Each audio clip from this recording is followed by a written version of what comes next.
Habang nagla-live selling ako, may napansin yung viewers na hindi ko nakikita.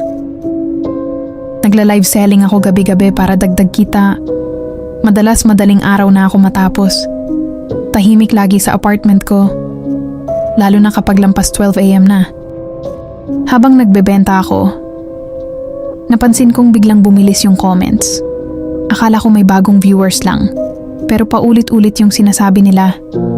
Ate, may tao sa likod mo. Napalingon agad ako, pero wala naman akong nakita. Madilim lang yung hallway papunta sa kusina. Tapos may isang viewer na nagsabi, "Sa salamin mo tignan."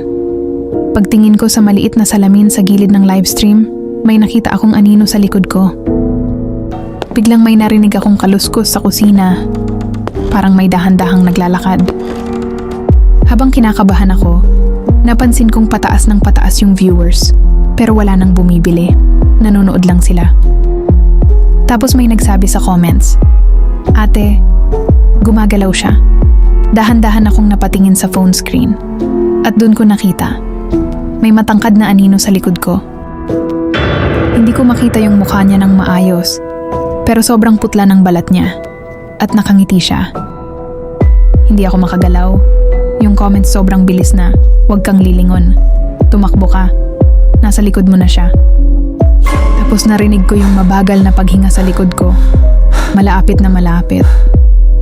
Biglang nag-glitch yung livestream. Naging distorted yung mukha ko sa screen. Tapos ilang segundo, iba na yung nakikita ng viewers. Sumigaw ako at tumakbo palabas ng kwarto. Pero habang tumatakbo ako, may narinig akong tumatawa sa likod ko. Kinabukasan, may mga pulis na pumunta sa apartment ko. Kasi natapos daw yung livestream ng bigla.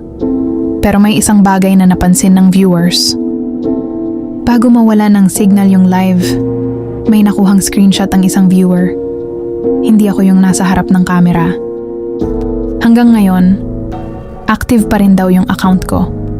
May mga random livestream na biglang lumalabas madaling araw. Tahimik lang, madilim. Tapos minsan, may nakikitang gumagalaw sa likod ng camera.